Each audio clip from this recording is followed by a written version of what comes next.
السلام عليكم ورحمة الله وبركاته. أهلا وسهلا بكم في برنامج دقيقة كورة. النهاردة هنتكلم في ملخص اليوم التاسع للمونديال. النهاردة كان في 4 مباريات. يوم الريمونتادا لفرقتين أو لمنتخبين، كان الكاميرون وكان كوريا الجنوبية. النهاردة 4 مباريات، أولهم ماتش أو مباراة الكاميرون و صربيا. النهارده كان ماتش ملهوش ملامح، ما تعرفش الماتش رايح فين وجاي منين. الكاميرون بتتقدم هوب 3 4 دقايق جولين لصربيا، بقى 2-1، هوب بقى 3-1، هوب بقى 3-2، 3-3 في مباراة ريمونتادا أفريقية كاميرونية للأسود الغير مروضة. الماتش خلص 3-3. اي نعم، كانت الكاميرون لازم كانت تكسب الماتش ده. في الماتش اللي جاي هي لازم لازم لازم تكسب. وتكسب مين؟ تكسب البرازيل. تكسب مين؟ تكسب البرازيل.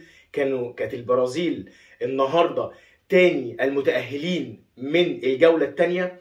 النهارده البرازيل لعبت البرازيل لعبت سويسرا. كسبوا بهدف كازاميرو، بلقطة من روائع كازاميرو.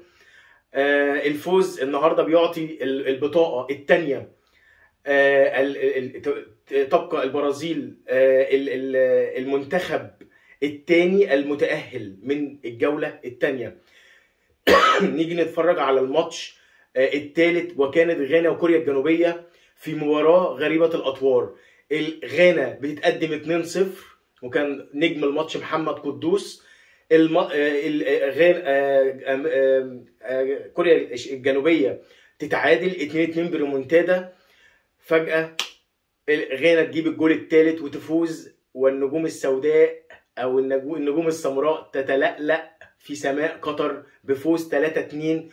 وغانا بعد انتهاء الجوله الثانيه عندها فرصتين، يا اما تعادل يا اما فوز. حطت البرتغال النهارده بالفوز على اوروجواي في اخر ماتش في اليوم 2-0 بهدفين ورائعتين برونو هرنانديز. النهارده الهدفين كريستيانو كان عايز يسرق الجول من برونو، ولكن بعد المواقع كلها وموقع الفيفا كتب كريستيانو رونالدو، الهدف باسم كريستيانو رونالدو، السرقة لم تكتمل والهدف يحسب لبرونو. وجي بعد كده ضربة جزاء للبرتغال.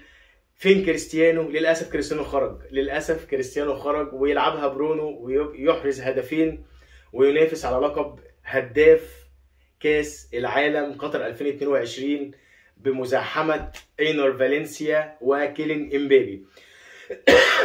النهارده كان يوم شيق جدا في كرة القدم المعتاد في كاس العالم قطر 2022.